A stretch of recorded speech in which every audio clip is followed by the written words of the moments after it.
예, 안홍준 의원님 나오셨습니다. 어서 오세요. 아유, 반갑습니다. 예. 설 잘 지내셨습니까? 예.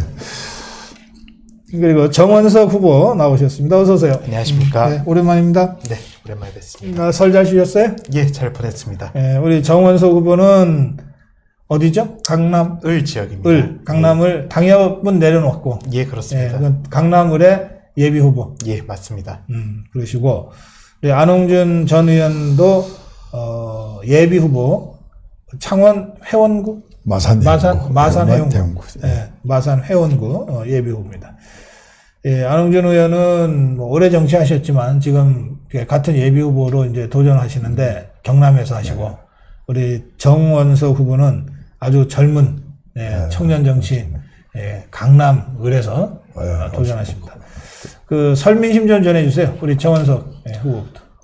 이번 설을 기점으로 제가 느꼈던 거는 예. 강남 좌파의 몰락의 이제 전초 단계다. 네. 저는 이렇게 말씀드리고 싶습니다. 네. 그 박근혜 대통령 탄핵 당시에 그 강남 좌파가 굉장히 선풍적인 인기를 끌었었죠. 그런데 이제 조국에 의해서 배신을 당하고 또 문재인 정권에 의해 배신을 당하고 그리고 또 지금 현재 정부의 무능과 실정의 연속으로 인해 이제 강남은 재산권까지 침해를 당하고 있는 형국입니다. 재산권이요? 예. 특히 이제 부동산 정책과 예. 무슨 공시지가 뭐 이런 거? 예, 맞습니다. 예. 그리고 이제 종부세와 관련된 종부세. 세금 부담이 이제 기하급수로 늘어나고 있지 않습니까?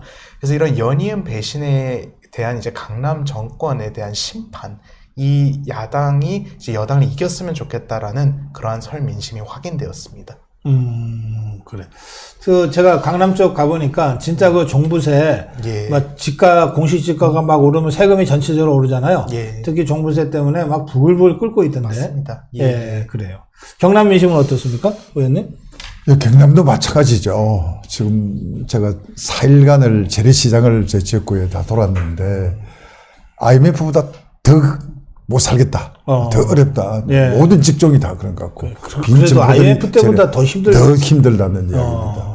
그리고 특히 이제 그 창원하고 저희 마산 지역은 그 공단이, 기계공단이 많이, 특히 이제 두산중공업은 세계 최고의 그 원자력 기술을 가지고 있는데 그 원전 폐기로 가다 보니까 그 협력업체만 해도 280만 5개 정도 됩니다. 완전히 뭐 그 기술자들 다 빠져나가고 하다 보니까 앞으로 어쨌든 이번 총선에 저희가 압승을 해서 원전 폐기를 없애는 회복을 시켜야 되는데 지금 원전의 생태계까지 파괴되고 있는 것 같습니다. 기술자는 기술자대로 또 대학의 이제 원자력 공학과나 재료공학과 같은 이제 이런 이제 생태계까지 이게 이번 총선에 저희가 압승을 하고 다음 정권을 찾아오지 않는다면은 완전히 앞으로 우리가 원자력 산업이 신성장 동력 산업인데 완전히 무너질 것 같다. 이런 위기의식이 있고 한마디로 말씀드리면은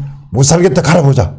이 구호를 저한테 그 제안을 황 대표님이나 우리 당의 지도부에 좀 그들을 해달라는 분이 많이 있었어요. 못 살겠다 갈아보자. 그 옛날 말씀 그거 같습니다만. 예. 알겠어요. 예. 뭐 이제 사실 총선 승리가 지상 과제죠. 특히 이 두 분 예비 후보 입장에서는 뭐 공천 받아서 나가서 이기는 거가 개인적으로도 그렇고 한국당과 자유파의 승리를 위해서도 꼭 필요하다고 생각하실 텐데 그 지난 주말에 사실 빨간불이 켜졌어요. 그러니까 공관위 구성을 둘러싸고 뭐 김영호, 김세연, 이석연 등의 제가 보기에는 좀 황당한 언행 때문에 막 논란이 있는데 더해서 정광훈, 김문수, 뭐 신당 창당 선언, 이것에 자유파 유튜브 중에 상당한 영향력이 있는 정규재가 막 동조하고 나서 막 굉장히 어지러워졌거든요. 이 상황 좀 걱정 많이 되시죠? 대단한 하나가 되어도 지금 선거가 만만치 않은데 그 분열이 있다는 것은 굉장한 우리 보수파 지지 세력들한테 큰 실망감을 줄 수 있고 정광훈 목사님이 최근에 쯤에는 강화군 집회를 주도를 해왔는데 그런 점에서도 저는 뭐 종교는 다르지만은 상당히 그분의 그 역할에 대해서 존중하고 존경하고 상당히 평가를 했었는데 네. 만약에 약간 분열로 간다면은 어쩌면 자기들이 본인들의 어떤 정치적 야심 때문에 그런 그 큰 역할을 해왔고 또 많은 보수파 세력들의 지지를 받아왔는 것을 악용하는 것이 아닌가 하는 우려가 있습니다. 예. 저는 뭐 어렵고 우려되는 상황인 거는 분명하지만 네. 이제 대의를 위한 정반합의 과정에 있다고 생각을 하고 있습니다. 그리고 무엇보다 우리 보수계에 계신 많은 정치 선배님들한테 꼭 말씀드리고 싶은 거는 네. 결국은 우리가 이번 총선에 달성해야 되는 유일한 목표는 문재인 정권의 심판입니다. 그리고 그 대의를 이루기 위해 본인들께서 가지고 계신 어떤 수단적인 요소라던가 그리고 정치적인 이해득실을 내려놓고 조금은 더 목적과 우리 정치의 순수성을 바라보시면서 네. 이제 대의를 위한 희생 그리고 함께함 이런 것들을 국민들한테 보여주는 것이 가장 시급하다고 봅니다. 사실 근데 함께하자는 이 대의명분만 주장하기에는 지금 상황이 지금 상당히 심각한 것 같습니다. 왜냐하면 신당 창당 선언을 사실상 해버린 셈이거든요. 그렇죠. 네네. 그리고 뭐 김문수 완톱으로 뭐 가자 뭐 이런 얘기들을 지금 막 하고 있으니까. 네. 근데 그 정광훈 김문수는 그동안 매주 집회를 해왔잖아요. 그리고 청와대 앞에 광약교회를 그동안 어쨌든 해왔고. 네. 그러니까 계속해서 집회를 하면서 그런 주장을 계속 하게 되면 지금까지 자유파가 겪었던 어떤 분열 양상보다도 이게 그 악성으로 오래 갈 수 있다 이런 생각이 들거든요. 당연히 그러니까 그냥 당위적으로 함께 하자는 주장만으로는 사실 대처가 잘 안 된다고 저는 보거든요. 그럼 그 점은 어떻게 보세요?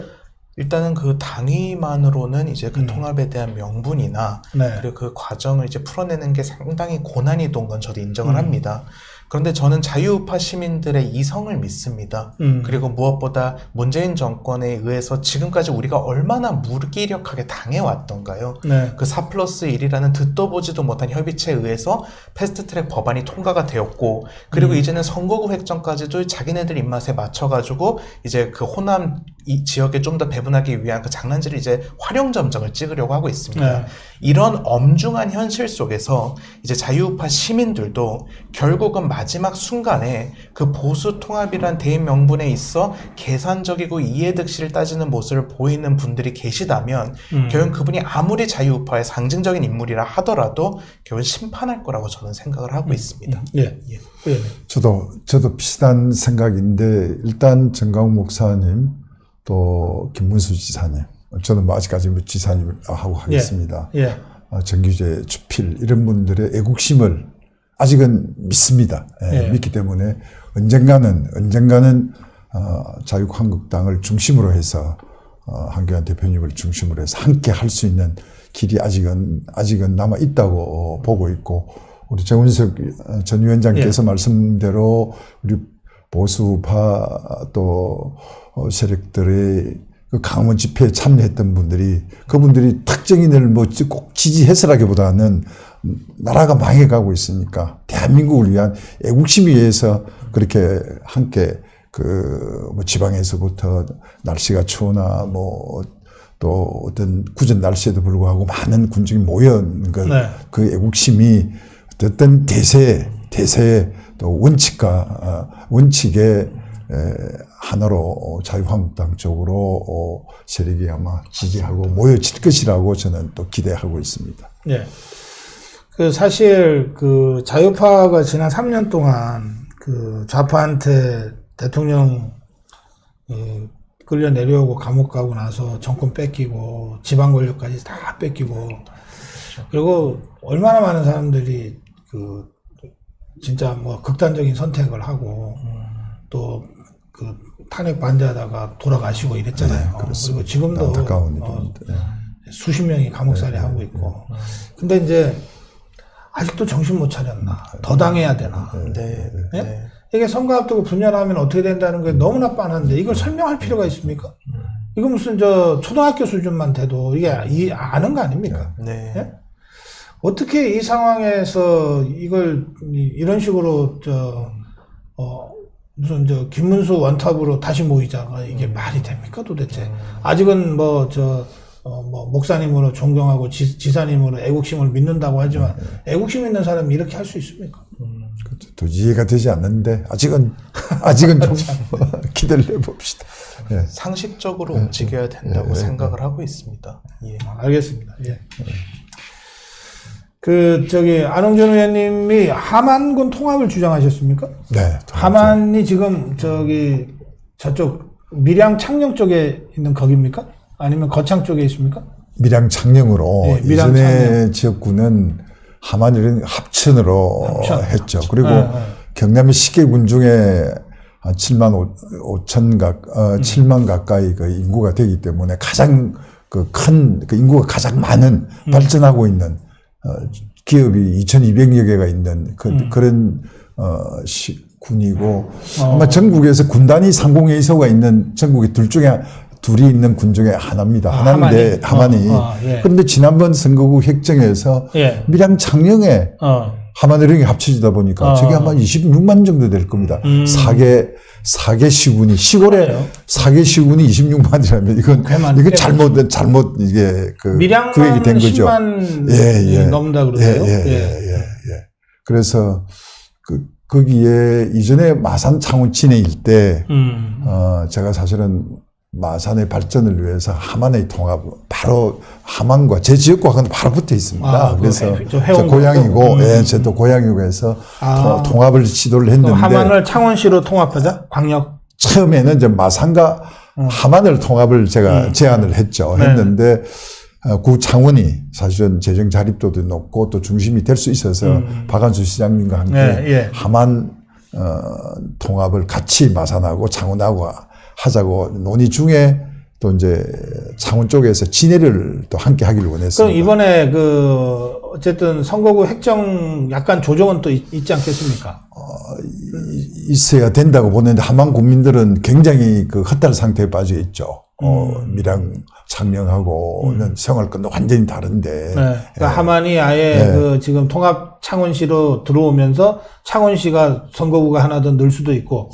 늘지는 않더라도 생활권은 함안은 거의. 그리고 그 당시 행안부에서 마산 창원 진해를 하나로 이제 통합을 하게 함으로 해서 함안이 빠져버렸는데 통합 창원시가 면적으로 보나 인구로 보나 독자적으로 살아가기는 애매합니다. 빠르면 20-30년 안에 한계가 오기 때문에 장기적인 발전을 위해서 또 함안에 서로 상생할 수 있는 또 발전을 위해서 함안 통합이 필요하다고 제가 제안을 했습니다.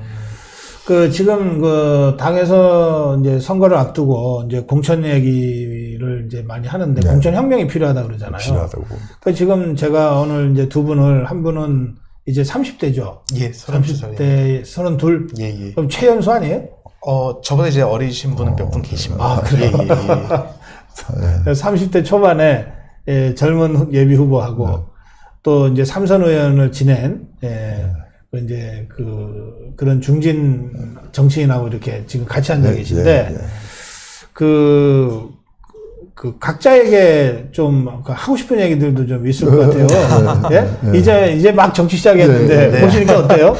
좀 아주 신선합니다. 우리 이런 젊은 피가 우리 자유한국당에 많이 또 수혈이 돼야 되고 인상에서부터 말씀하시는 내용이나 아주 내공이 굉장히 차있다, 충실하다 이런 생각에서 앞으로 우리 당에서 꼭 성공하셔서 자유한국당을 위해서 큰 역할을 해주시기 바랍니다. 정원수 후보는 어떠세요? 아주 대선배를 만져가 계신데. 저는 보수의 가장 큰 위대함은 바로 여기 안전 의원님 또 저희 고 박사님 같은 정치 선배님들이 이어주신 그 유산이 있기 때문에 저랑 나이가 비슷한 거 아니에요?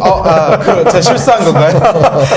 그래서 결국은 저는 이제 지금의 젊음이 더 강력한 젊음으로 성장하기 위해서는 여기 의원님 또 박사님 이런 분들이 가지고 계신 경륜과 지혜를 지금 젊음이 가지고 있는 무기로 더욱더 강화시켜야 된다고 저는 보고 있습니다. 그래서 항상 선배님들이랑 같이 호흡하고 네. 이렇게 마주할 때마다 정말 한없이 많은 것들을 배운다라는 측면에서 늘 기쁨을 느끼고 있고요. 예. 그리고 앞으로 또 제가 더 잘 모시고 우리 보수의 미래를 개척하는 데 앞장서야겠다는 생각이 들었습니다. 네. 아이고, 우리 땅이 앞으로 보배가 될 것 같습니다. 근데 지금 황교안 대표가 현역 의원 50% 이상 물갈이를 예, 여러 차례 지금 공언한 상태거든요. 근데 의원님 경험이 많으시니까 그 가능할까요? 가능해야죠. 역대 아마 40% 이상은 예. 그 국회의원 대가 바뀔 때마다 물갈이가 되었다고 예, 봅니다. 평균 그 정도. 예. 세계적으로 가장 대한민국이 물갈이가 네. 많이 되어 왔습니다. 예. 그러니까 될 거다. 대표님의 의지로서 가능하리라고 봅니다. 어떻게 보세요? 저도 의원님과 같은 맥락에서 네. 그 보수의 전면적인 쇄신과 혁신을 위해서는 그 물갈이가 필연적으로 필요하다고 보고 있습니다. 그리고 또 가능하고 현실화될 것이며 그거를 기재로 삼아서 우리 보수가 반환점을 돌 것이라고 보고 있습니다.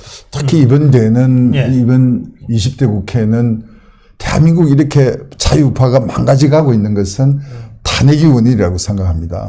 탄핵을 찬성해서 뭐 탈당을 했던 찬성하고 당에 남아 있었던 분, 또 탄핵을 반대했다 하더라도 탄핵의 잘못을 그 당시 절차상의 문제나 여러 가지 문제점을 한 사람도 권력을 누렸던 층에서도 문제 제기를 했다든지 잘못을 지적한 분이 한 분도 없었거든요. 그게 입 다물고 사실은 숨어 있었던 어떤 비급자고 아니면 배신자들이기 때문에 더더욱 물갈이가 많이 되어야 된다 생각을 합니다.